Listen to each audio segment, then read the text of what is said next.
أعوذ بالله السميع العليم من الشيطان الرجيم من همزه ونفخه ونفثه بسم الله الرحمن الرحيم يا أيها الذين آمنوا إن جاءكم فاسق بنبأ فتبينوا أن تصيبوا قوما بجهالة وتصبحوا على ما فعلتم نادمين۔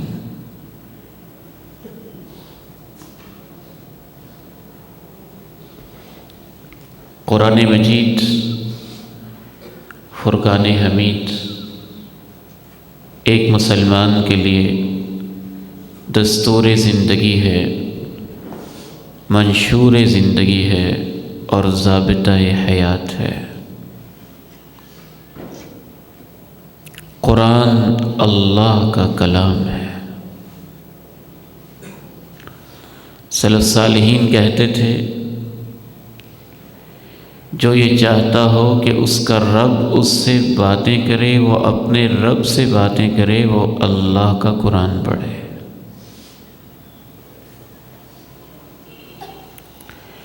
اللہ تعالیٰ نے قرآن مجید میں زبان کی حفاظت کے بارے میں، اخلاقیات کے بارے میں، ہماری عادات کی اصلاح کے بارے میں جو کچھ بتایا ہے وہ قیامت تک کے لیے ہے۔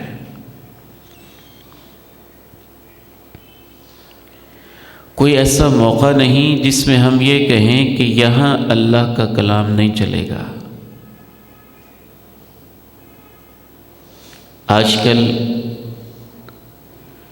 انتخابات، الیکشنز، کمپین زور شور سے جاری ہے، اور مسلمانوں کے حالات دیکھتے ہیں تو یوں لگتا ہے جیسے بعض قرآن مجید کی اخلاقی تعلیمات ہم کہتے ہیں کہ 1 مہینے کے لیے ان کو سائڈ پہ کر دو، وہ ہمیشہ کے لیے ہے، ہر وقت کے لیے۔ تو خصوصاً اس دور پرآشوب میں جب کہ ہمارے تصورات ہی بدل چکے ہیں، بہت ضرورت ہے کہ ہم ان اخلاقی تعلیمات کو آج کل کے حالات میں بھی یاد رکھیں۔ اخلاق تو اخلاق ہوتے ہیں، سچ تو سچ ہوتا ہے، جھوٹ جھوٹ ہے، ایمانداری ایمانداری ہے، خیانت خیانت ہے، چاہے وہ کو کمپین چل رہی ہو یا نہ چل رہی ہو، چاہے روزمرہ کی زندگی ہو یا کوئی خاص حالات ہوں۔ ایک لفظ کہہ کے، ایک جملہ بول کے میں قرآن کی ان تعلیمات کا آغاز کرتا ہوں۔ کبھی کبھی مجھے یوں لگتا ہے کہ موجودہ دور کی سیاست نے ہماری دنیا تو تباہ کی ہی تھی، ڈر یہ لگتا ہے کہ ہماری آخرت بھی نہ کہیں لے ڈوبے۔ دنیا تو پہلے ہی نہیں رہی، تو ہم اس کے پیچھے اپنی آخرت بھی برباد کر بیٹھیں تو یہ بڑے ہی خسارے کا سودا ہے۔ یہ میرے سامنے اللہ کا قرآن ہے، 26واں پارہ ہے، سورہ حجرات ہے۔ اس کی چند اخلاقی تعلیمات میں آپ کے سامنے رکھنا چاہتا ہوں۔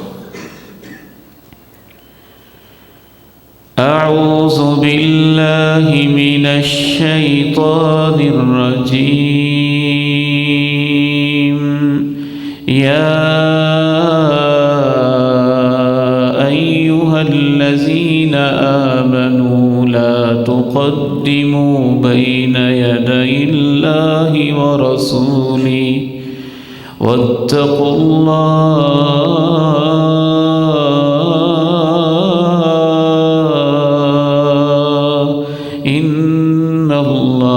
سمیع علیم۔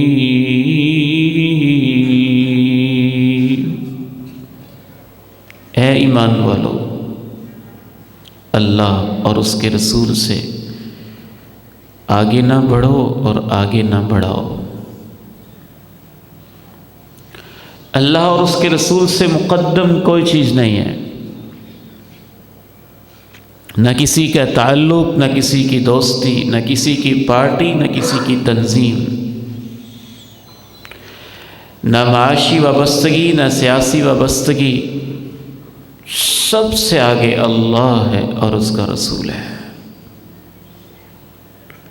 پہلے اللہ نے یہ بات اس لیے کہہ دی کہ لوگوں کے ذہن میں رہے کہ یہ اللہ اور اللہ کے رسول کی باتیں ہیں، اور میں آپ کے ذہن سے اس وسوسے کو اور وہم کو کھرچتا چلا جاؤں اور صاف کرتا چلا جاؤں۔ شیطان ایسے ایسے ذہن میں بات ڈال رہا ہوگا کہ شاید آج کوئی خاص کمپین پہ بات ہو رہی ہوگی، نہیں، اخلاقیات کی بات ہے۔ مجھے تو یہ دکھ محسوس ہوتا ہے کہ ہمارا ملک تو ڈوبا ہی تھا، ہمارے اخلاق کے جنازے کیوں نکل جاتے ہیں؟ ہمارے رویے اتنے کیوں بگڑ جاتے ہیں؟ ہم اندر سے اتنے بے خوف اور نڈر کیوں ہو جاتے ہیں کہ قرآن مجید کی ایک ایک ہدایت کو، اللہ کی ایک ایک بات کو اور اللہ کے رسول کے ایک ایک حکم کو ایک ووٹ کے لیے اور ایک تعلق کے لیے اور ایک سیاسی مفاد کے لیے ہم یوں جھاڑتے ہیں جیسے اللہ اور اللہ کے رسول کو ایک مہینے کے لیے سائڈ پہ کر دیں۔ یا ایھا الذین آمنوا لا تقدموا بین یدی اللہ ورسولہ واتقوا اللہ ان اللہ سمیع علیم۔ او ایمان والو، صحابہ کہتے تھے، مفسرین کہتے تھے، جب اللہ قرآن میں کہے نا او ایمان والو، تو پھر ایمان والوں کو زیادہ توجہ کرنی چاہیے، ان کو محسوس کرنا چاہیے کہ ہمارا رب ہم سے خاص بات کرنا چاہتا ہے۔ اے ایمان والو، اللہ اور اس کے رسول سے آگے نہ بڑھو، کسی کو بھی آگے نہ بڑھاؤ، اپنی رائے کو، اپنے مفاد کو، اپنی جماعت کو، کسی تنظیم کو، کسی مسلک کو، کسی وابستگی کو، کسی برادری کو، کسی نظریے کو، کسی رائے کو، جو ہے اللہ اور رسول کے بعد ہے، اللہ اور رسول سے کسی کو آگے نہ بڑھاؤ۔ واتقوا اللہ ان اللہ سمیع علیم۔ ہر حال میں اللہ کے حکموں کی پابندی کیا کرو، بے شک اللہ سب کچھ سن رہا ہوتا ہے اور سب کچھ جانتا بھی ہوتا ہے۔ وہ تمہاری باتیں سنتا ہے، وہ تمہارے نعرے سنتا ہے، وہ تمہارے دل کی نیتوں کو جانتا ہے، ہر وقت، ہر حال میں، ہر موقع پر۔ یا ایھا الذین آمنوا لا ترفعوا اصواتکم فوق صوت النبی ولا تجهروا له بالقول كجهر بعضكم لبعض أن تحبط أعمالكم وأنتم لا تشعرون۔ اے ایمان والو، اپنی آوازیں میرے نبی کی آواز سے اونچی نہ ہونے دیا کرو، اور میرے نبی کے سامنے ایسے نہ باتیں کیا کرو جس طرح تم ایک دوسرے سے کرتے ہو۔ دیکھنا اگر تم نے آئندہ ایسے کیا تو تمہاری زندگی کے سارے اعمال اس بے ادبی کی وجہ سے ضائع ہو جائیں گے۔ آج ہمارے درمیان اللہ کے رسول علیہ السلام نہیں، اللہ کے رسول کی باتیں ہیں کسی کو کہا جائے قال رسول اللہ، اللہ کے رسول علیہ السلام کی یہ حدیث ہے، تو یہ اس کے ایمان کا امتحان ہے، پھر اس کی نگاہیں جھک جانی چاہیے، اسے ہمہ گوش ہو جانا چاہیے۔ یہ بنیادی ہدایات دینے کے بعد اللہ تعالیٰ نے جو پہلی ہدایت اس صورت میں دی، اور جس کو ہمیں ہر وقت یاد رکھنا ہے اور آج کل زیادہ یاد رکھنا ہے، یا ایھا الذین آمنوا ان جاءکم فاسق بنبأ فتبینوا ان تصیبوا قوما بجہالة فتصبحوا على ما فعلتم نادمین۔ اے ایمان والو، کوئی شخص تمہارے پاس کوئی خبر لے کے آئے تو اس کی خوب تحقیق کیا کرو، کہیں ایسے نہ ہو کہ تم نادانی میں کسی کے اوپر حملہ کر بیٹھو، پھر تمہیں ندامت اٹھانی پڑے۔ تو پہلی اخلاقی ہدایت سورہ حجرات کی اور آج کے اس خطبہ جمعۃ المبارک کے ریفرنس سے یہ ہوئی کہ ہر چیز کو تحقیق کے ساتھ قبول کرنا چاہیے، ہر سنی انسنی بات نہ تو اسے ماننا چاہیے، نہ اسے پوسٹ بنا کے آگے شیئر کر دینا چاہیے، نہ اسے دوستوں کے سامنے کر دینا چاہیے، نہ اسے ایک خبر بنا کے لگا دینا چاہیے۔ یہ صحافیوں کے لیے بھی ہے، یہ اداریہ نگاروں کے لیے بھی ہے، یہ پوسٹ بنانے والوں کے لیے بھی ہے، یہ یوٹیوبرز کے لیے بھی ہے، یہ ٹک ٹاکرز کے لیے بھی ہے، یہ فیس بک کے یوزرز کے لیے بھی ہے، یہ ہر شخص کے لیے قیامت تک کی ہدایت ہے۔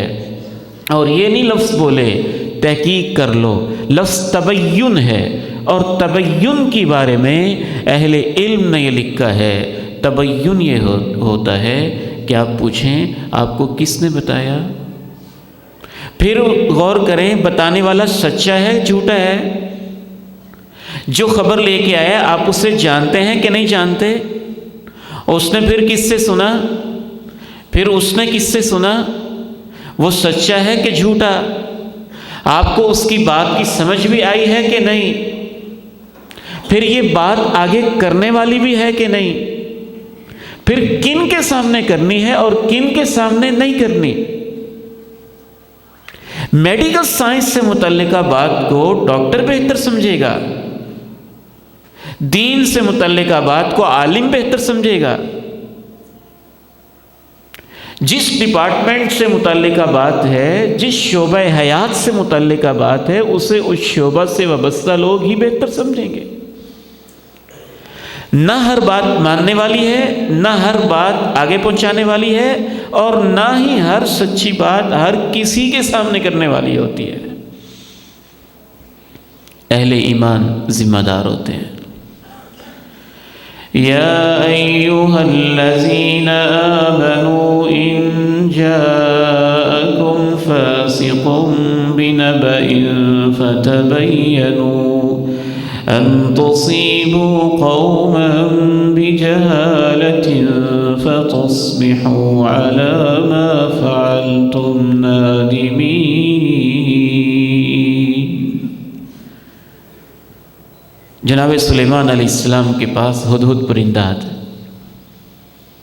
کہتے ہیں جناب سلیمان میں سبا بستی گیا تھا، ایک یقینی بات آپ کو بتاتا ہوں، وہاں ایک عورت بادشاہ ہے اور اس سورج کو سجدہ کر رہے ہیں اور اللہ واحد کو مان ہی نہیں رہے، بات کرنے والا پرندہ ہے جس کے سامنے کر رہے پیغمبر ہے، وقت کا نبی ہے، بادشاہ بھی ہے۔ ہدہد کو کوئی ذاتی مفاد نہیں ہے، اللہ کی توحید کی بات ہے، شرک کی بات ہے۔ تو جناب سلیمان کیا کہتے ہیں کہ چلو اس علاقے پہ دعویٰ بولتے ہیں، کہتے ہیں سننظر اصدقت، ہم تحقیق کریں گے کہ تیری خبر سچی ہے یا تجھے غلطی لگی ہے۔ اللہ کا قرآن پڑھیں۔ پرندے سے بھی کہتے ہیں، دیکھیں گے، غور کریں گے کہ جو تو خبر لے کے آیا ہے سچی ہے، حقیقت کے مطابق ہے، یا اس میں کوئی مسئلہ ہے۔ بعض دفعہ غلط خبر کی وجہ سے، غلط افواہ کی وجہ سے ایک صحافی کے لیے وہ روز کا مشغلہ ہے، وہ اس کی روز کی ایسی ایک پروفیشنل وابستگی ہے کہ اس نے لگانی لیکن اس سے اندازہ نہیں ہے کہ اس ایک خبر سے اگلے بندے کی پوری زندگی کیسے متاثر ہوتی ہے۔ آپ کی ایک غلط خبر کی وجہ سے گھروں میں طلاقیں ہو سکتی ہیں، آپ کی ایک غلط خبر کی وجہ سے قتل ہو سکتا ہے، آپ کی ایک غلط خبر کی وجہ سے معاشی نقصان ہو سکتا ہے، آپ کی ایک غلط افواہ کی وجہ سے گھر کے اندر فساد برپا ہو سکتا ہے، آپ کی ایک غلط خبر کی وجہ سے 20 30 40 سال کی دوستی اور محبت میں دراڑیں پڑ سکتی ہیں۔ اہل ایمان غیر ذمہ دار نہیں ہوتے ہیں۔ یا ایھا الذین آمنوا ان جاءکم فاسق بنبأ فتبينوا أن تصيبوا قوما بجهالة فتصبحوا على ما فعلتم نادمين۔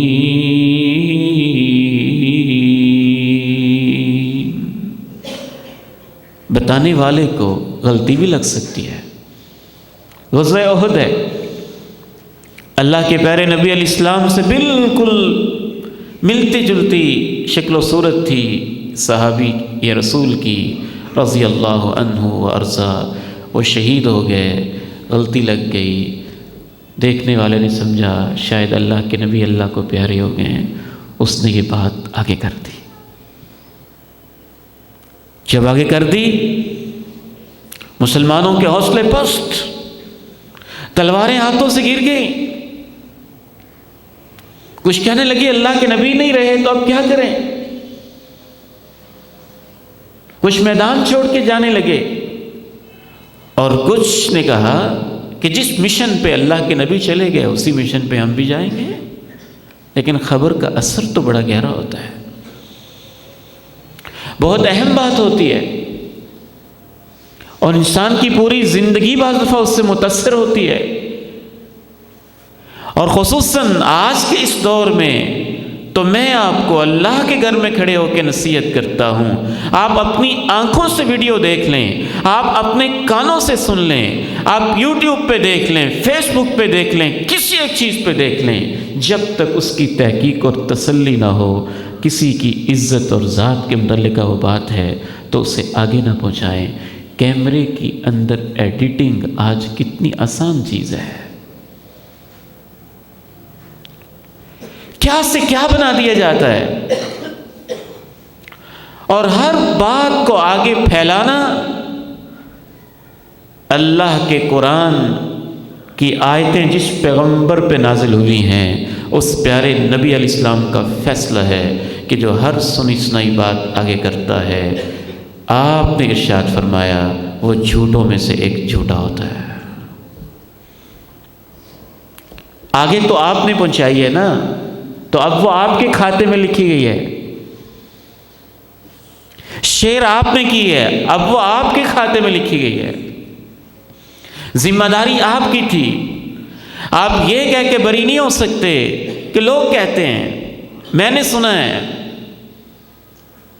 جب کوئی شخص بات آگے پہنچا کے پھر یہ کہتا ہے، لوگ کہتے ہیں، مشہور ہے، سارے کہہ رہے ہیں، اس طرح کی جو باتیں ہوتی ہیں بالعموم اس کے بارے میں اللہ کے پیارے نبی علیہ السلام نے فرمایا بئست مطیۃ الرجل زعموا، یہ آدمی دوسروں کی گردن پہ سوار ہو کے خود کہنا چاہ رہا ہوتا ہے، نام استعمال کے لوگ کہتے ہیں۔ اگر آپ کوئی بات پسند نہ ہوتی پھر آپ بیان کرتے، اگر آپ کے اپنے کسی چہیتے کے بارے میں ہوتی پھر آپ آگے پھیلاتے؟ اگر آپ کی اپنی بیٹی اپنے بیٹے کے بارے میں ہوتی پھر آپ کہتے لوگ کہتے ہیں میرا بیٹا ایسے میری بیٹی ایسے، پھر تو آپ بڑے ذمہ دار بنتے نا۔ تو دوسرے شخص کی بھی ایک عزت ہے، اس کا بھی ایک مقام ہے۔ رہ رہ کے بار بار یہ الفاظ کہنے کو دل چاہتا ہے کہ آج کل کی سیاست نے، سیاسی کمپین نے، ان مسائل نے ہماری دنیا تو تباہ کی ہی تھی، اس سے زیادہ دکھ یہ ہے کہ ہمارے اخلاق کے بھی جنازے اٹھا دیے، ہماری نیکیوں کا بھی صفایا کر دیا، ہمارے اندر سے ذمہ داری کا احساس ختم ہوا۔ یا ایھا الذین آمنوا ان جاءکم فاسق بنبأ فتبینوا ان تصیبوا قوما بجہالة فتصبحوا علی ما فعلتم نادمین۔ ایک اسلام، ہمارا دین ہمیں اتنا ذمہ دار دیکھنا چاہتا ہے، اور ہم اخلاقیات کی اس پستی کے اندر گرے ہوئے ہیں کہ لوگوں نے 20-20 ہزار پہ، 15-15 ہزار پہ، 25-25 ہزار پہ تنخواہ پہ لوگ رکھے ہوئے ہیں دوسروں کے بارے میں جھوٹی خبریں پھیلانے کے لیے۔ اس معاشرے کا کیا بنے گا؟ اس نوجوان کا مستقبل اس جماعت نے، اس تحریک نے، اس سیاسی لیڈر نے کیسے تباہ کر دیا جس کو 25,000 تنخواہ دے کے جھوٹ بولنا سکھا رہے ہیں؟ اس کے اخلاقیات کا کیسے جنازہ نکلا؟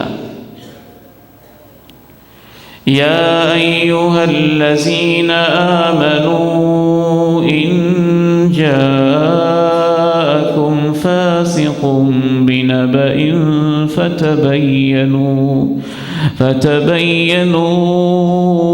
ان تصیبوا قوما بجہالة فتصبحوا علی ما فعلتم نادمین۔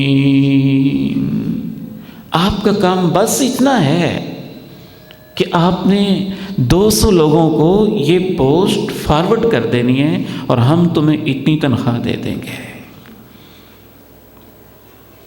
یہ امت کے نوجوان بیٹوں کے ساتھ کیا کھیلا جا رہا ہے؟ کیا شعور ہے یہ؟ کیا تعلیم ہے؟ کیا تربیت ہے؟ کیسا اخلاقی زوال ہے جو ہم اپنی آنکھوں سے دیکھ رہے ہیں؟ اور ان کا، جن کو اللہ ایمان والے کہتا ہے اور کہتا ہے کہ ہر بات کی تحقیق کرو، وہ اتنے ضمیر فروش ہو جائیں کہ تحقیق کیے کے بغیر بس فارورڈ کرتے جانا ہے، تو اللہ کے پیغمبر علیہ السلام کا فیصلہ ہے جو ہر بات کو آگے پہنچاتا ہے وہ جھوٹوں میں سے ایک جھوٹا ہوتا ہے۔ آگے بڑھیے، دوسری ہدایت اللہ تعالیٰ نے اپنے قرآن میں یہ دی، انما المؤمنون اخوة فاصلحوا بین اخویکم، انما المؤمنون اخوة فاصلحوا بین اخویکم واتقوا اللہ لعلکم ترحمون۔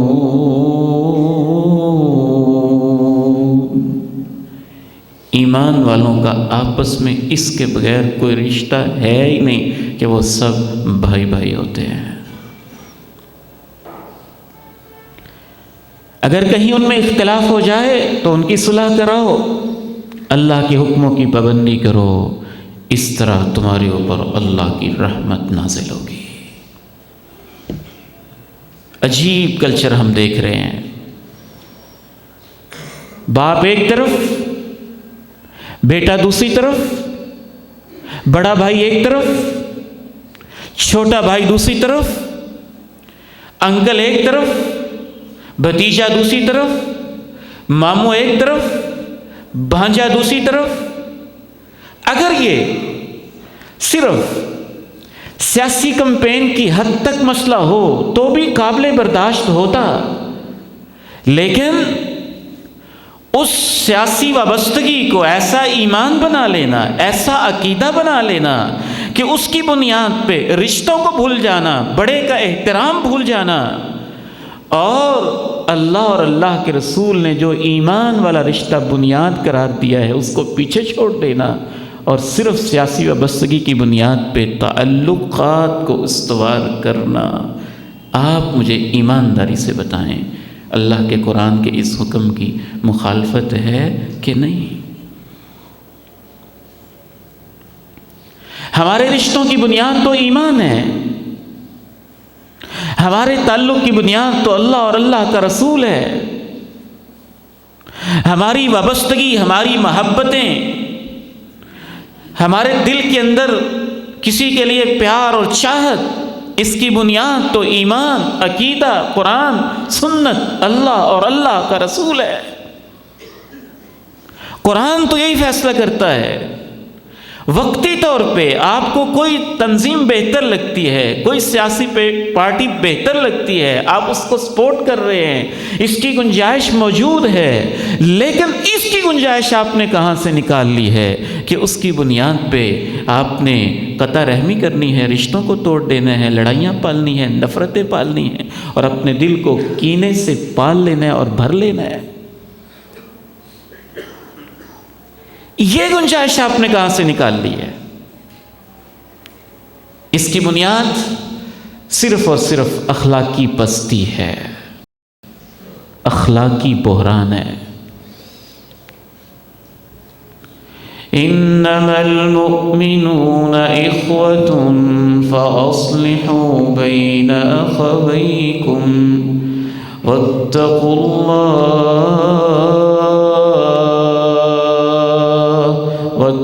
اللہ لعلکم ترحمون۔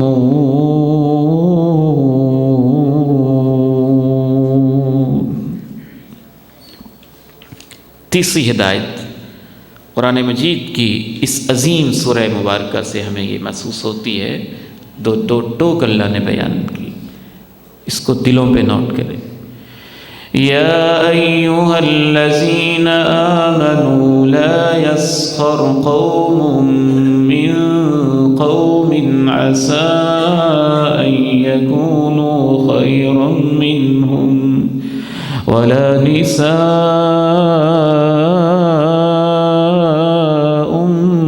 من نساء عسى ان یکن خیرا منہم۔ اے ایمان والو، ایک دوسرے کا مذاق نہ اڑاؤ، جھوک نہ کرو، ٹھٹھا نہ کرو۔ ممکن ہے جن کا مذاق اڑا رہے ہو وہ اللہ کے ہاں تم سے بہتر ہو۔ عورتیں عورتوں کا مذاق نہ اڑائیں، ممکن ہے جن کا مذاق اڑایا جا رہا ہے وہ مذاق اڑانے والیوں سے بہتر ہو۔ جناب عبداللہ ابن مسعود رضی اللہ تعالی عنہما ارشاد فرماتے ہیں، اللہ کی قسم ہے اگر میں کتے کا بھی مذاق اڑاؤں تو مجھے ڈر لگتا ہے اللہ مجھے اس جیسا نہ بنا دے۔ انسان کی ایک عزت ہوتی ہے، رسپیکٹ ہوتی ہے، اس کا مقام ہوتا ہے، وہ ہر ایک کا ہے، وہ اس کا بھی ہے جو نالی کے اندر صفائی کر رہا ہے، بحیثیت انسان جیسے اس کی عزت ہے وہ اس کی بھی ہے جو ایک ایم پی اے کی ہے، ایک ایم این اے کی ہے، ایک منسٹر کی ہے۔ اللہ کے ہاں وہ بھی انسان ہے، وہ بھی انسان ہے، اس کی دو آنکھیں ہیں، اس کی بھی دو آنکھیں ہیں، اس کے اندر دل ہے، اس کے پاس بھی دل ہے،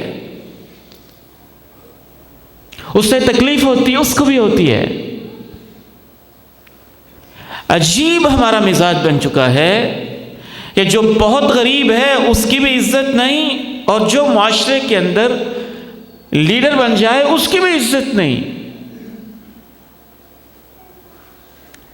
اور سبھی ایک دوسرے کا مذاق اڑا رہے ہیں، اور اس میں آپ برابر کے مجرم ہیں۔ جو مذاق سنتا ہے اس کو انجوائے کرتا ہے۔ مذاق کیا ہوتا ہے؟ دوسرے کی تحقیر، دوسرے کی تذلیل، دوسرے کی انسلٹ۔ سیاسی جلسوں کو دیکھا جائے، اخلاقیات کے ایک نہیں ہزاروں جنازے یوں نکلتے لائنوں میں دکھائی دیتے ہیں، اور ان کے اوپر سفید چادریں بھی نہیں ہوتی، لاشوں کے بغیر ہی جنازے نکل رہے ہوتے ہیں اخلاق کے۔ کسی کی بیٹی کے بارے میں بات، کسی کی بیوی کے بارے میں بات، کسی کی ذات کے بارے میں بات، کسی کے خاندان کے بارے میں بات، کسی کی ماضی کے بارے میں بات۔ جب تک وہ ہو نا، وہ جلسہ ہوتا ہی نہیں، لوگ اس کو انجوائے کرتے ہی نہیں، کلیپنگ نہیں ہوتی، تالیاں نہیں بجتی۔ یہ کیا ہے؟ یہ اخلاقی پستی ہے، یہ اخلاقی زوال ہے، یہ اخلاقی گراوٹ ہے۔ اللہ کے قرآن نے تو جامع لفظ بولے، کوئی کسی کا مذاق نہ اڑائے۔ آپ کہنا چاہتے ہیں، آپ یہ کہیں میں آپ کی یہ خدمت کروں گا، اس کے لیے دوسرے کا مذاق اڑانا کوئی ضروری ہے؟ آپ اپنا مشن بیان کریں، آپ اپنا منشور بیان کریں، آپ اپنی پالیسی بیان کریں، آپ جو عوام کی خدمت کر سکتے ہیں وہ بیان کریں۔ اس کے لیے کیا دوسرے کا مذاق اڑانا؟ یہ تو آج مغربی جمہوریت کی دین ہے، جس نے ہماری اخلاقیات کو زیر زمین دفن کر دیا ہے، بلکہ دفن بھی نہیں کیا، مار کے یوں پھینکا ہے دھوپ میں کہ اب اس کے اندر سے بدبو اٹھ رہی ہے۔ انسان کی عزت اللہ کو بہت عزیز ہے، اور مسلمان کی عزت امام کائنات خانہ کعبہ کی طرف دیکھ کے کہتے ہیں، کعبۃ اللہ تیری عزت بڑی ہے اللہ کے ہاں، لیکن مسلمان کی عزت تجھ سے بڑھ کے ہے۔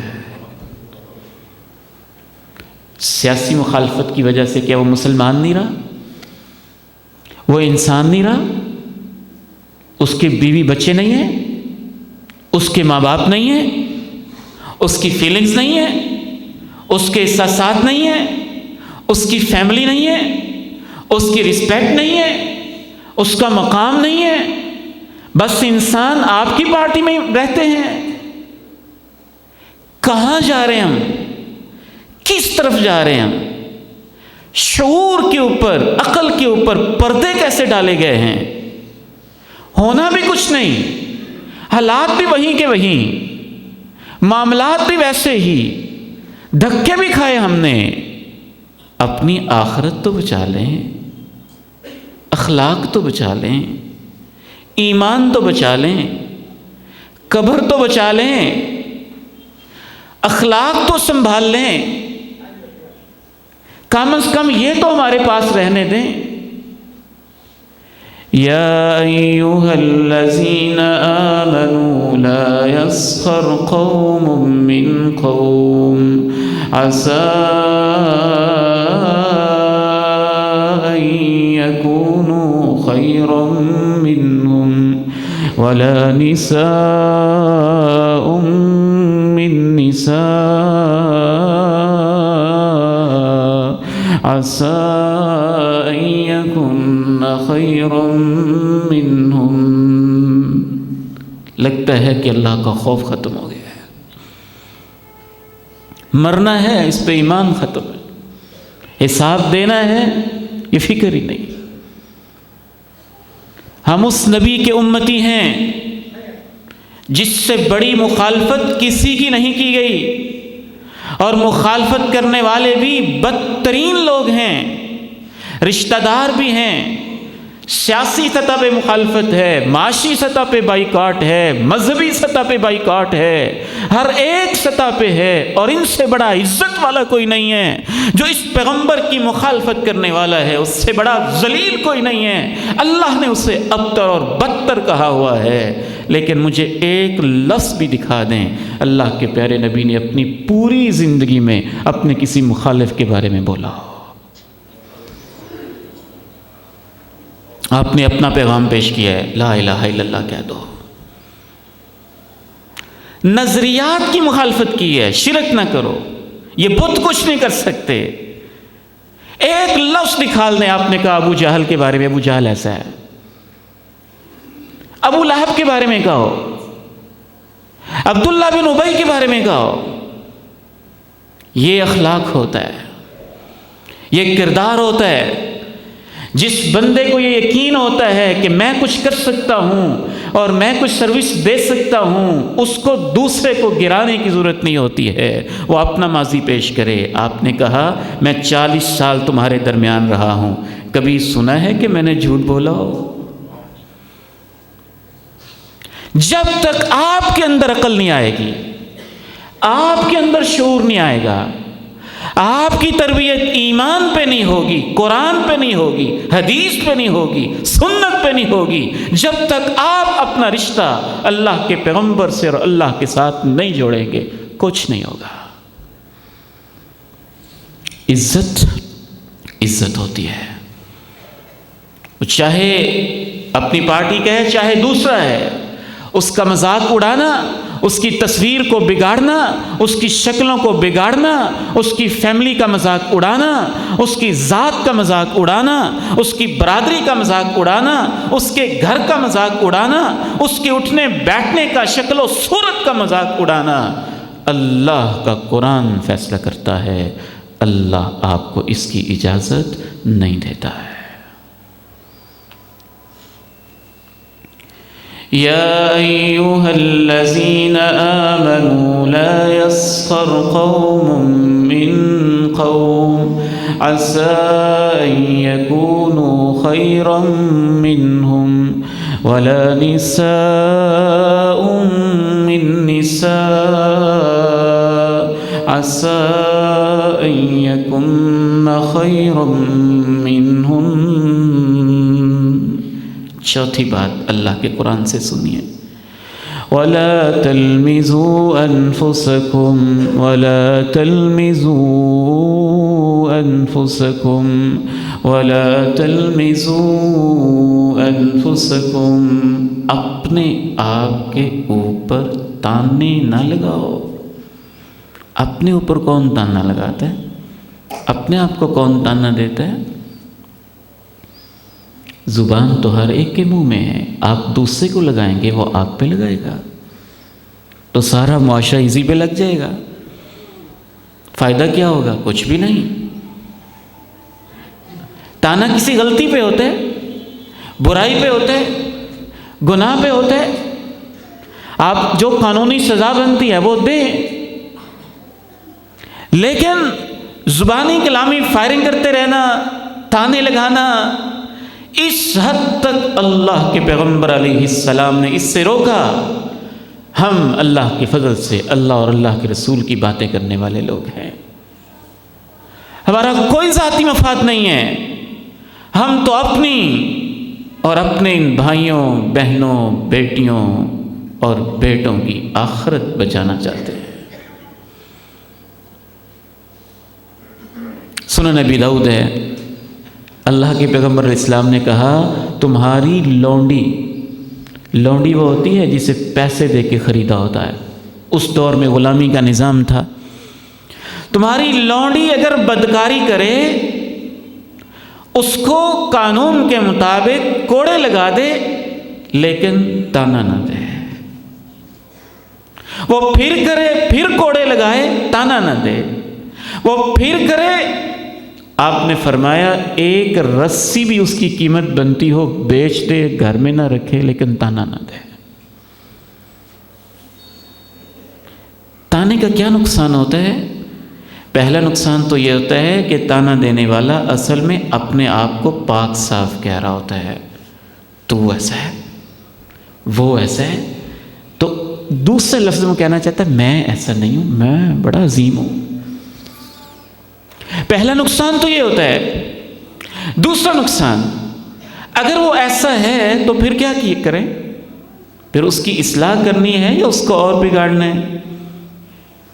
تو اصلاح کا طریقہ یہ ہوتا ہے کہ آپ پبلک میں کہتے ہیں کہ وہ ایسا ہے، پھر آپ اس سے ملیں، اس کو سمجھائیں۔ ممکن ہے آپ تانے دیتے رہیں اور اس کو پتہ ہی نہ چلے کہ میرے اندر یہ کمزوری ہے، کوئی اس کی اصلاح کرنے والا ہی نہ ہو، سارے گالیاں دینے والے ہوں۔ تیسرا نقصان یہ ہوتا ہے جب کسی سوسائٹی میں تانا دینے کی عادت ہو جاتی ہے تو وہ گناہ اتنا مشہور ہوتا ہے، وہ گناہ آہستہ آہستہ گناہ لگتا ہی نہیں ہے۔ اور چوتھا نقصان یہ ہوتا ہے کہ جس کو تانا دیا جاتا ہے وہ کہتا ہے بدنام تو ہو گیا ہوں، اب خوب اور کرتے ہیں یہ گناہ۔ اصلاح کا راستہ یہ نہیں ہے،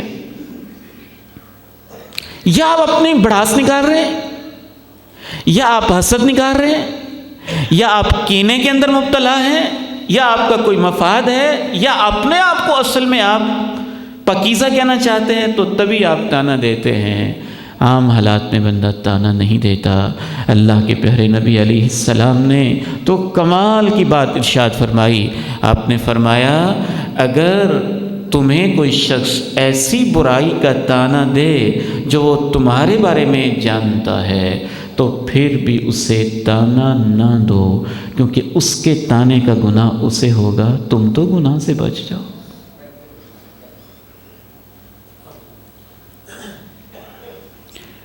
چھٹا اہم ترین نقصان تانا دینے کا یہ ہوتا ہے کہ جو شخص تانا دیتا ہے کسی کو، ڈر ہوتا ہے کہ کسی دن اس برائی کے اندر وہ خود مبتلا نہ ہو جائے۔ بندہ کہتا ہے تو بڑا بدکار ہے، تو نے بڑی عزتیں لوٹی ہیں، تو تم جو بچے ہوئے ہو تم سمجھتے ہو تمہارا کوئی خاص کردار ہے، یہ تو اللہ کا فضل ہے، شیطان نے اس کو اس راہ پہ لگایا ہے، تو کل کو تم بھی تو لگ سکتے ہو۔ تو اللہ نے تانا دینے کی اجازت نہیں دی ہے۔ اصلاح کریں، نصیحت کریں، خیر خواہی کریں، میٹنگ کریں، پاس بیٹھیں، آپ یہ غلط کام کیوں کرتے ہیں، نہ کیا کریں، یہ آپ کی جرت ہے۔ میں سمجھتا ہوں یہی لوگ جو المسجد الربانی میں تشریف فرما ہیں اور ہر سیاسی جلسے کے اندر بھی ان کی شرکت ہوتی ہے اور اخلاقی زوال بھی اپنی آنکھوں سے دیکھتے ہیں اور دوسروں کے اوپر تانے، تمسخر، ٹھٹھا، مذاق بھی 40-50 سالوں سے سنتے چلے آئے ہیں، اگر اتنے ہی لوگ اتنے جرأت مند ہو جائیں کہ اسی شخص کے گھر میں جا کے کہیں کہ آپ فلاں کام کیوں کرتے ہیں، یہ آپ کو نہیں کرنا چاہیے، تو ان کا بھی بھلا ہو جائے اور اس کی بھی اصلاح ہو جائے، تو سیدھے راستے کی طرف ہم کیوں نہیں آتے؟ وَلَا تَلْمِزُوا أَنفُسَكُمْ وَلَا تَنَابَزُوا بِالْأَلْقَابِ۔ پانچویں ہدایت اللہ نے یہ دی ہے کہ ایک دوسرے کے الٹے نام نہ رکھو۔ تو ہماری کمپین اس کے بغیر بھی نہیں چلتی۔ کسی کا نام کیا، کسی کا نام کیا، کسی کا نام کیا، کسی کا نام کیا، نام کو بگاڑنا، الٹے ناموں سے پکارنا، یہ بھی ایک تذلیل ہوتی ہے، تحقیر ہوتی ہے، انسان کی اس میں انسلٹ ہوتی ہے، وہ اپنی ذلت محسوس کرتا ہے، معاشرے کا تو اس میں کوئی فائدہ نہیں۔ کوئی شخص ایسی حرکتیں کر رہا ہے تو اس سے کہیں آپ مہربانی کر کے یہ باتیں نہ کریں، آپ اپنا منشور بتائیں، آپ ہماری کیا خدمت کر سکتے ہیں، آپ معاشرے کے لیے کیا کر سکتے ہیں، آپ دین کے لیے کیا کر سکتے ہیں، آپ قرآن کے لیے کیا کر سکتے ہیں، آپ حدیث کے لیے کیا کر سکتے ہیں، آپ نوجوانوں کی ترقی اور تعمیر اور اصلاح کے لیے کیا کر سکتے ہیں۔ دوسروں کے اوپر کیچڑ اچھالنا چھوڑ دیں۔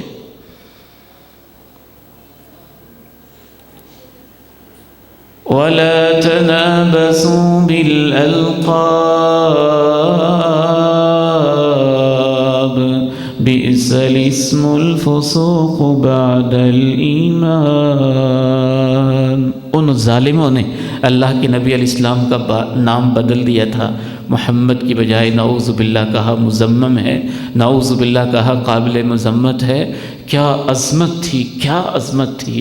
لوگ کہتے رہتے یہ تو مزمم کے بارے میں باتیں کر رہے ہیں، میرا نام تو محمد ہے، میرے بارے میں تو باتیں کر ہی نہیں رہے۔ تو آپ نے کسی کا نام بدلا ہو، کسی صحابی نے بدلا ہو، ان کے بارے میں جو دین کے لحاظ سے بھی دشمن ہیں، عقیدے کے بھی مخالف ہیں، کافر بھی ہیں، مشرک بھی ہیں، کیونکہ یہ آپ کی اخلاقیات کا امتحان ہوتا ہے۔ تو آپ تو تشریف ہی اس لیے لائے ہیں کہ ہم نے اخلاقیات کی تکمیل کرنی، دنیا کو سکھانا ہے اخلاق کیا ہوتے ہیں۔ وَلَا تَنَابَزُوا بِالْأَلْقَابِ بِئْسَ الْإِسْمُ الْفُسُوقُ بَعْدَ الْإِيمَانِ وَمَنْ لَمْ يَتُبْ فَأُولَئِكَ هُمُ الظَّالِمُونَ۔ اے اللہ تیرے کلام پہ قربان جائیں، اللہ نے کہا جو ہو چکا ہو چکا، اب بھی جو توبہ نہیں کرے گا میں اس کا نام ظالموں میں لکھ دوں گا۔ ظالم ہے وہ، ظالم، مومن نہیں، ظالم۔ ہم ایک دوسرے پہ ظلم کے عادی ہو چکے ہیں، اس لیے ہمیں یہ بات معمولی محسوس ہوتی ہے۔ کسی کی تذلیل اور تحقیر کر کے ہمیں مزہ آتا ہے، اس کو پریشانیوں میں دیکھ کے ہم لطف اندوز ہوتے ہیں۔ یہ اخلاقی زوال اور اخلاقی پستی کی وجہ سے ہے، اور اللہ کا قرآن کہتا ہے یہ حرکتیں کرنے والے میرے نزدیک، رب کے قرآن کے نزدیک اہل ایمان نہیں ہوتے، وہ ظالم ہوتے ہیں۔ آخری دو ہدایات سنیے اور اس کے ساتھ ہی مجھے اجازت دیجیے۔ یا ایھا الذین آمنوا اجتنبوا کثیرا من الظن ان بعض الظن اثم ولا تجسسوا ولا یغتب بعضکم بعضا ایحب احدکم ان یأکل لحم اخیہ میتا فکرہتموہ واتقوا اللہ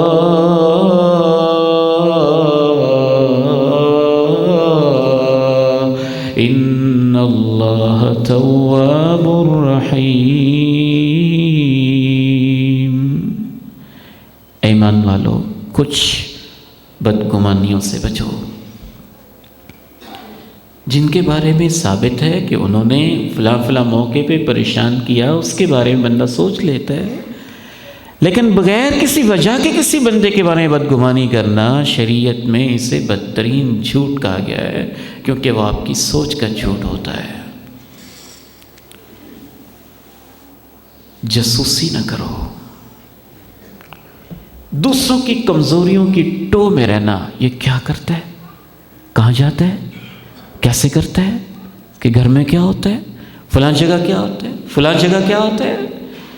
ایک شخص آتا ہے اللہ کے پیارے نبی علیہ السلام کی موجودگی میں صحابہ کے سامنے آ کے کہتا ہے اے اللہ کے پیارے نبی بدکاری ہو گئی ہے، پاک کر دے۔ آپ بات نہیں سنتے، رخ انور پھیر لیتے، پھر کہتا ہے بدکاری ہو گئی ہے، پاک کر، رخ انور پھیر لیتے ہیں، وہ پھر کہتا ہے بدکاری ہو گئی ہے، پاک کر، رخ انور پھیر لیتے ہیں، وہ چوتھی دفعہ کہتا ہے، آپ کہتے ہیں او تدری ما الزنا، تم جانتے ہو زنا ہوتا کیا ہے؟ پھر کہتے ہیں یہ پاگل تو نہیں ہے؟ صحابہ کہتے ہیں نہیں ہے، کوئی نفسیاتی مسئلہ نہیں ہے اس کو۔ پھر آپ پوچھتے ہیں اس نشے میں تو نہیں ہے؟ ایک صحابی اٹھتا ہے سونگتا ہے، کہتا ہے نہیں کوئی نشے کی بدبو نہیں ہے۔ کیا تحقیق ہے، کیا انداز ہے، کیسے پردہ پوشی ہے، اور ہمارے ہاں کیا سلسلہ چل رہا ہے، یہ سب پریشان کن معاملہ ہے۔ اور 86 سے زیادہ میں سمجھتا ہوں ہمارا اصل مسئلہ اخلاقی بحران کا مسئلہ ہے، ایمان اور یقین کا مسئلہ ہے۔ اور یاد رکھیے ہمارے حالات اللہ کے پیغمبر جس دور میں آئے تھے اس سے کوئی برے نہیں ہیں، اس کے قریب قریب ہوں گے، اس جیسے ہوں گے۔ اور آپ نے کسی چینج کے لیے یہ نہیں کہا تھا کہ سب سے پہلے اقتدار چھینو میں سب کچھ ٹھیک کر دوں گا، نہیں، 13 سال تک آپ نے لوگوں کے عقیدے، اخلاق، تربیت اور ذہن پہ محنتیں کی تھی۔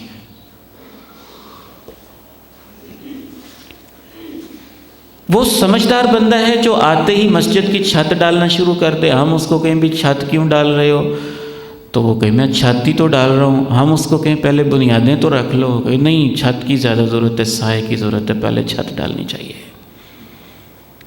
بنیادیں اس معاشرے کی ہلی ہوئی ہیں.